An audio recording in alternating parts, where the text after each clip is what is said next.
Pada kesempatan kali ini kita akan bahas mengenai kewajiban direksi untuk memberikan rencana kerja tahunan dan juga laporan tahunan. Berdasarkan pasal 63 Undang-Undang PT menyebutkan bahwa direksi wajib memberikan rencana kerja tahunan sebelum tahun buku dimulai. Nah, artinya apa? Ketika tahun buku itu dimulai, ya, karena setiap perusahaan beda-beda. Ada yang ngikutin pajak, ya, April, Maret.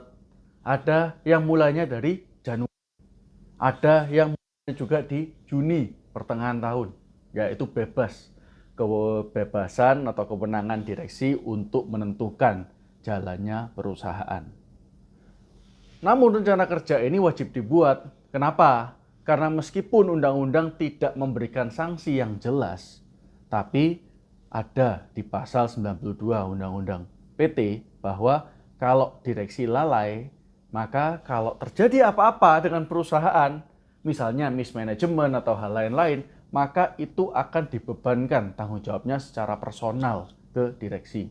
Jadi para direksi, ya, kalian yang jadi direktur, hati-hati. Ya, mulai harus ditata good corporate governance-nya. Nah, rencana kerja tahunan ini memuat apa? Pada dasarnya, undang-undang menyatakan bahwa rencana kerja tahunan itu memuat segala hal terkait dengan penggunaan keuangan. Ya, seperti kalau kita negara itu punya anggaran APBN itu. Ya, ada meetingnya, ya, meeting paripurna dan juga nanti menghasilkan anggarannya setiap kementerian itu berapa. Nah, ini mirip seperti itu. Hanya saja diaplikasikan ke perseroan. Intinya perseroan itu mau ngapain sih tujuannya? Misalnya mau cari uang di bidang pendidikan. Oke, terus rencananya apa aja dalam setahun itu? Anggaran yang dibutuhkan berapa? Loh Pak, itu kan nanti pada prakteknya akan lain, karena akan mengikuti perkembangan dan opportunity segala macam. Iya, tapi pedomannya kan harus ada dulu. Ya, jadi direksi nanti wajib menyusun rencana kerja tahunan, isinya anggaran-anggaran tersebut, lalu nanti harus melaporkan dulu ke Dewan Komisaris. Dewan Komisaris ACC baru nanti diflorkan ke RUPS. Nah, ini juga penting, ya, selain tadi saya bilang karena pasal 92 masalah lalainya direksi nanti bergantung sama ini juga sebagai perisai. Ya, suatu hari dibilang, oh direksi kok menyalahgunakan dana perusahaan. Nah, itu rencana ini bisa dijadikan direksi loh. Kan bukannya kita semua sudah sepakat. Rencana kerja tahunan saya sudah ditandatangani oleh Dewan Komisaris dan juga ditandatangani oleh RUPS. Jadi salah saya di mana? Saya itu karena ini. Karena ya seperti yang kita bilang tadi di awal, bahwa dalam prakteknya tentu mengelola perseroan itu tidak bisa, ya, strict sama bukunya atau anggarannya. Pasti ada adaptasi segala macam. Tapi direksi harus bisa menjelaskan. Oh, awalnya saya mau pakai dana ini untuk iklan di televisi misalnya. Tapi karena sekarang mengikuti perkembangan zaman, maka saya nggak pilih televisi. Saya pakai budgetnya televisi untuk misalnya iklan di sosial media, content creating, dan segala macam. Tapi itu sama marketing, jadi saya tidak bisa dipersalahkan.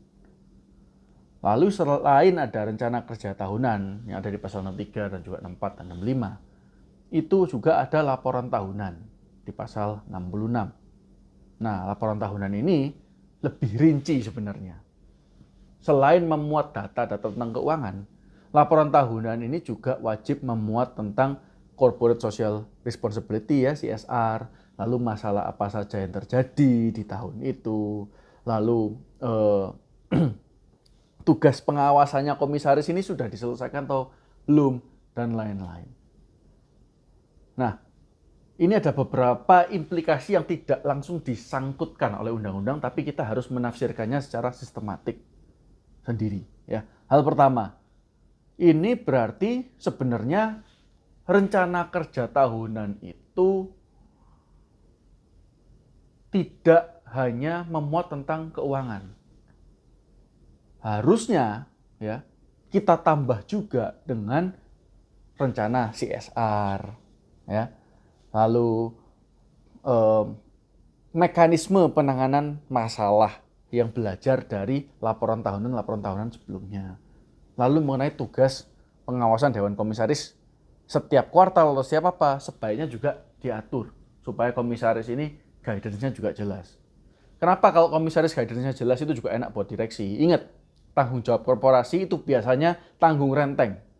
Kalau direksi salah, nanti akan menyeret komisaris. Ya, secara hukum bukan direksinya yang menyeret-nyeret, tapi memang secara hukum dia akan terseret. Kenapa? Loh, tugas pengawasanmu di mana? Ada nggak pengawasan yang sudah kamu lakukan? Jadi jangan pikir komisaris itu kerjanya ongkang-ongkang kaki main golf saja. Itu bagi mereka yang nggak paham hukum. Tapi bagi mereka yang paham hukum, ini harus jelas.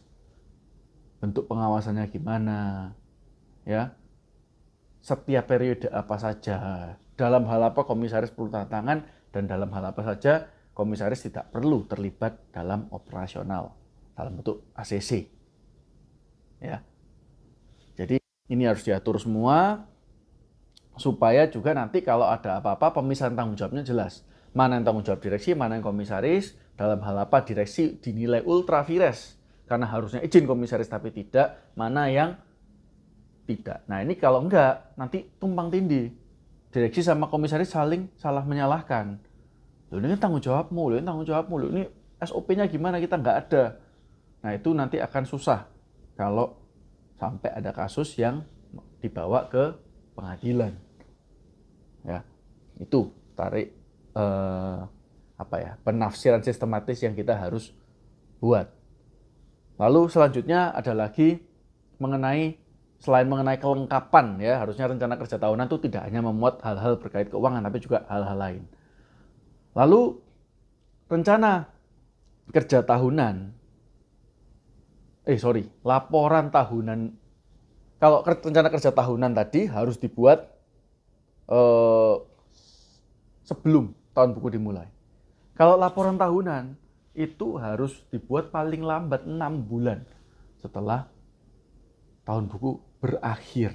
Jadi contohnya, kalau tahun buku dimulai Januari, sebelum Januari 2025, rencana kerja tahunan ini harus ada. Kalau nggak ada, maka akan menggunakan acuan sebelumnya ya di pasal 65. Kalau sampai tahun itu nggak buat, berarti acuannya pakai tahun sebelumnya. Kalau nggak ada gimana Pak? Ya, itu urusanmu ya. Makanya saya bilang harus ada.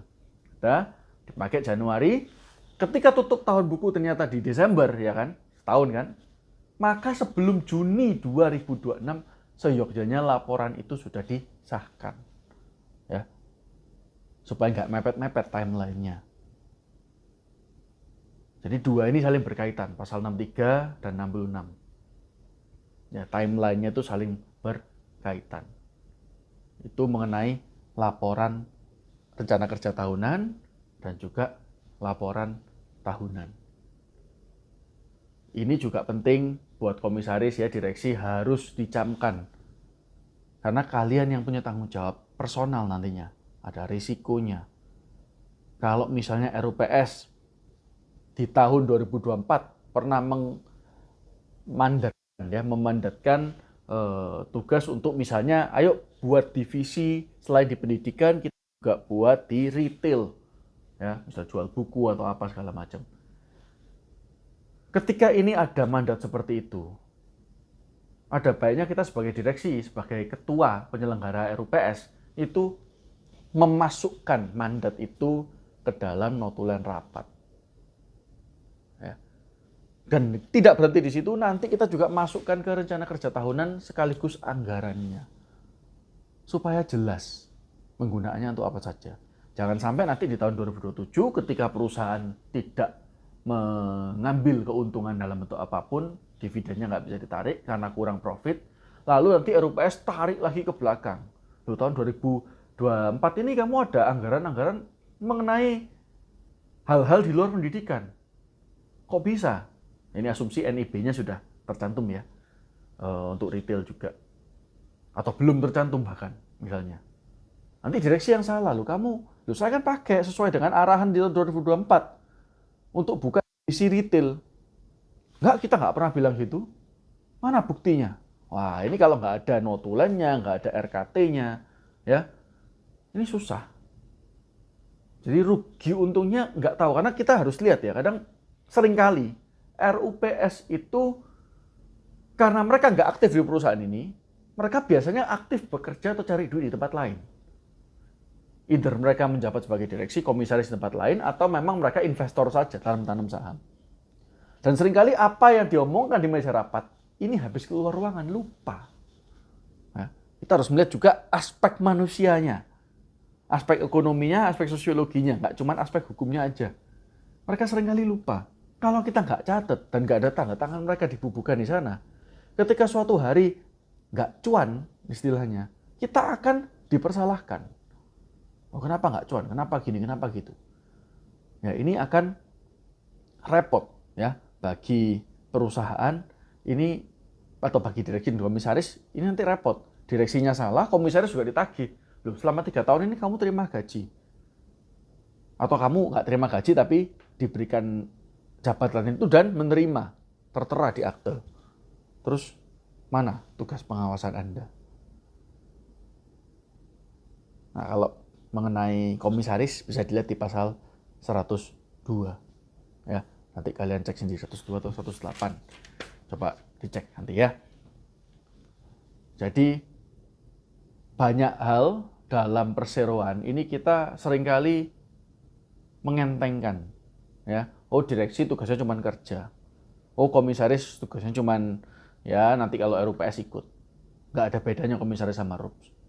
Lalu setiap bikin PT, oh yaudah 2 pemegang saham, Anda direksi, saya komisaris. Terus nanti terima investor, komisaris biasa ongkang-ongkang kaki. Ya, karena yang mungkin kalian tidak tahu adalah RUPS itu akan diam saja selama mereka terima duit. Kalau mereka stop terima duit dari perusahaan ini, maka mereka akan mulai mencari-cari cara gimana caranya bisa terima duit. Kalau perusahaan ada untung atau ada kas, mereka akan tarik dari sana. Tapi kalau perusahaan nggak ada untung, mereka mulai cari-cari siapa yang bisa diserang. Direksinya, komisarisnya kah? Dan undang-undang memfasilitasi semua itu bukan karena hukum ini jahat terhadap direksi dan komisaris, tapi karena kita yang nggak tahu bahwa dalam mengemban jabatan-jabatan tersebut selain hak, ya, kita juga punya yang namanya kewajiban. Jadi rencana kerja tahunan, laporan tahunan sebisa mungkin rapi supaya direksi tidak dipersalahkan. Sama seperti saya dulu sering bicara di kelas legal officer, buat legal officer setiap meeting, setiap keputusan, setiap saran yang diberikan pada direksi harus ada legal memo-nya. Supaya apa? Supaya nanti kalau direksi ternyata mengambil, kita sudah kasih saran A, direksi ngambil keputusan B. Lalu ketika salah dia bilang, oh itu atas saran legal officer. Kita kena juga, keseret juga. Sedangkan kita nggak pernah punya buktinya bahwa Pak, saya dulu bilangnya A, tapi Bapak sendiri yang memilih B. Atau saya memang menyarankan B dengan catatan langkah A, B, C harus jalankan. Bapak nggak menjalankan ini. Jadi dari saya sudah nggak salah. Catatan-catatan ini penting. Nah, itu membedakan perusahaan kecil dan perusahaan besar. Di mana paper trail is king. Ya, jejak rekam kertas atau mungkin zaman sekarang digital itu sangat penting, terutama dalam hal kita memberikan pekerjaan yang sesuai dengan job desk kita. Kalau legal officer memberikan saran hukum, kalau direksi ya menjalankan perusahaan sesuai dengan rencana kerja tahunan. Itu semua harus ada paper trail-nya. Semakin banyak paper trail-nya, semakin aman kita selama kita tujuannya untuk menjalankan fiduciary duty kita terhadap perusahaan. Lain kalau kalian direksi atau komisaris pelang duit, ya tentu paper trail bisa plus minus, ya. Tapi kalau kita selama mau kerja lurus, ya ini semua harus dijalankan. Sekian mengenai rencana kerja tahunan dan laporan tahunan. Kalau ada pertanyaan atau komentar atau ada hal yang saya kurang mau ditambahin, ya itu bisa tulis di kolom komentar. See you on the next video.